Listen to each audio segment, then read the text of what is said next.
Rutledge. Chapter 2. Mrs. John Dashwood now installed herself mistress of Norland, and her mother and sisters-in-law were degraded to the condition of visitors.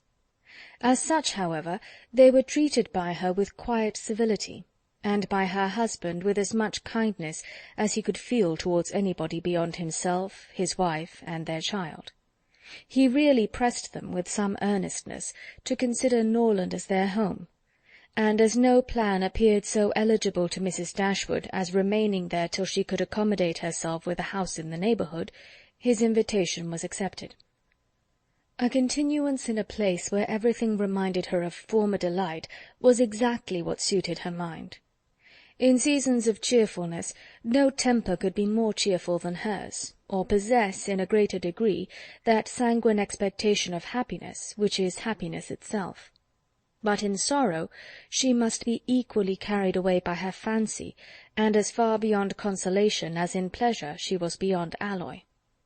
Mrs. John Dashwood did not at all approve of what her husband intended to do for his sisters. To take £3,000 from the fortune of their dear little boy would be impoverishing him to the most dreadful degree. She begged him to think again on the subject. How could he answer it to himself to rob his child, and his only child too, of so large a sum? And what possible claim could the Miss Dashwoods, who were related to him only by half-blood, which she considered as no relationship at all, have on his generosity to so large an amount? It was very well known that no affection was ever supposed to exist between the children of any man by different marriages. And why was he to ruin himself and their poor little Harry by giving away all his money to his half-sisters? "It was my father's last request to me," replied her husband, "that I should assist his widow and daughters." "He did not know what he was talking of, I dare say. 10 to 1, but he was light-headed at the time. Had he been in his right senses, he could not have thought of such a thing as begging you to give away half your fortune from your own child." "He did not stipulate for any particular sum, my dear Fanny. He only requested me in general terms to assist them, and make their situation more comfortable than it was in his power to do. Perhaps it would have been as well if he had left it wholly to myself. He could hardly suppose I should neglect them, but as he required the promise, I could not do less than give it. At least, I thought so at the time. The promise, therefore, was given, and must be performed. Something must be done for them, whenever they leave Norland and settle in a new home." "Well, then, let something be done for them, but that something need not be £3,000.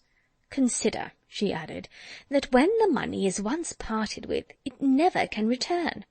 Your sisters will marry, and it will be gone for ever, if indeed it could be restored to our poor little boy." "Why, to be sure," said her husband very gravely, "that would make great difference.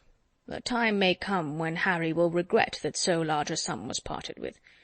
If he should have a numerous family, for instance, it would be a very convenient addition." "To be sure it would." "Perhaps, then, it would be better for all parties if the sum were diminished 1/2.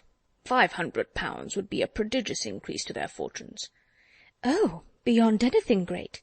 What brother on earth would do half so much for his sisters, even if really his sisters? And as it is only half-blood. But you have such a generous spirit." "I would not wish to do anything mean," he replied. "One had rather on such occasions do too much than too little. No one, at least, can think I have not done enough for them. Even themselves, they can hardly expect more." "There is no knowing what they may expect," said the lady. "But we are not to think of their expectations. The question is, what you can afford to do." "Certainly. And I think I may afford to give them £500 apiece. As it is, without any addition of mine, they will each have about £3,000 on their mother's death, a very comfortable fortune for any young woman." "To be sure it is. And indeed it strikes me that they can want no addition at all. They will have £10,000 divided amongst them.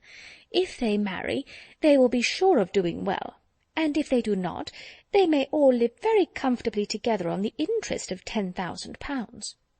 "That is very true, and therefore I do not know whether, upon the whole, it would not be more advisable to do something for their mother while she lives, rather than for them, something of the annuity kind, I mean. My sisters would feel the good effects of it as well as herself. 100 a year would make them all perfectly comfortable." His wife hesitated a little, however, in giving her consent to this plan. "To be sure," said she, "it is better than parting with £1,500 at once. But then, if Mrs. Dashwood should live 15 years, we shall be completely taken in." "15 years, my dear Fanny! Her life cannot be worth half that purchase." "Certainly not. But if you observe, people always live forever when there is an annuity to be paid them, and she is very stout and healthy, and hardly 40. An annuity is a very serious business. It comes over and over every year, and there is no getting rid of it. You are not aware of what you are doing. I have known a great deal of the trouble of annuities, for my mother was clogged with the payment of 3 to old superannuated servants by my father's will, and it is amazing how disagreeable she found it. Twice every year these annuities were to be paid, and then there was the trouble of getting it to them, and then one of them was said to have died, and afterwards it turned out to be no such thing. My mother was quite sick of it. Her income was not her own, she said, with such perpetual claims on it, and it was the more unkind in my father, because otherwise the money would have been entirely at my mother's disposal, without any restriction whatever. It has given me such an abhorrence of annuities, that I am sure I would not pin myself down to the payment of one for all the world." "It is certainly an unpleasant thing," replied Mr. Dashwood, "to have those kind of yearly drains on one's income. One's fortune, as your mother justly says, is not one's own. To be tied down to the regular payment of such a sum, or every rent day, is by no means desirable.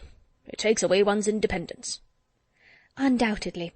And after all, you have no thanks for it. They think themselves secure, you do no more than what is expected, and it raises no gratitude at all. If I were you, whatever I did should be done at my own discretion entirely. I would not bind myself to allow them anything yearly. It may be very inconvenient some years to spare 100 or even £50 from our own expenses." "I believe you are right, my love. It will be better that there should be no annuity in the case.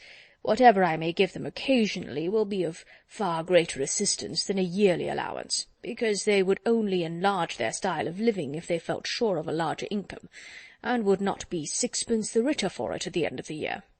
It will certainly be much the best way. A present of £50 now and then will prevent their ever being distressed for money, and will, I think, be amply discharging my promise to my father." "To be sure it will. Indeed, to say the truth, I am convinced within myself that your father had no idea of your giving them any money at all. The assistance he thought of, I dare say, was only such as might be reasonably expected of you. For instance, such as looking out for a comfortable small house for them, helping them to move their things, and sending them presents of fish and game and so forth whenever they are in season. I'll lay my life that he meant nothing further.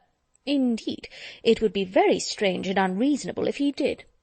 Do but consider, my dear Mr. Dashwood, how excessively comfortable your mother-in-law and her daughters may live on the interest of £7,000, besides the £1,000 belonging to each of the girls, which brings them in £50 a year apiece, and of course they will pay their mother for their board out of it. Although they will have 500 a year amongst them, and what on earth can 4 women want for more than that? They will live so cheap. Their housekeeping will be nothing at all. They will have no carriage, no horses, and hardly any servants. They will keep no company, and can have no expenses of any kind. Only conceive how comfortable they will be. 500 a year! I am sure I cannot imagine how they will spend half of it. And as to your giving them more, it is quite absurd to think of it. They will be much more able to give you something." "Upon my word," said Mr. Dashwood, "I believe you are perfectly right. My father certainly could mean nothing more by his request to me than what you say. I clearly understand it now, and I will strictly fulfil my engagement by such acts of assistance and kindness to them as you have described. When my mother removes into another house, my services shall be readily given to accommodate her as far as I can. Some little present of furniture, too, may be acceptable then." "Certainly," returned Mrs. Dashwood. "But, however, one thing must be considered. When your father and mother moved to Norland, though the furniture of Stanhill was sold, all the china, plate, and linen was saved, and is now left to your mother. Her house will therefore be almost completely fitted up as soon as she takes it." "That is a material consideration, undoubtedly. A valuable legacy indeed. And yet some of the plate would have been a very pleasant addition to our own stock here." "Yes, and the set of breakfast china is twice as handsome as what belongs to this house. A great deal too handsome, in my opinion, for any place they can ever afford to live in. But, however, so it is.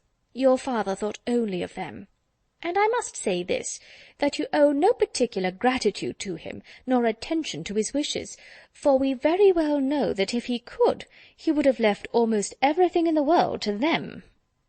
This argument was irresistible.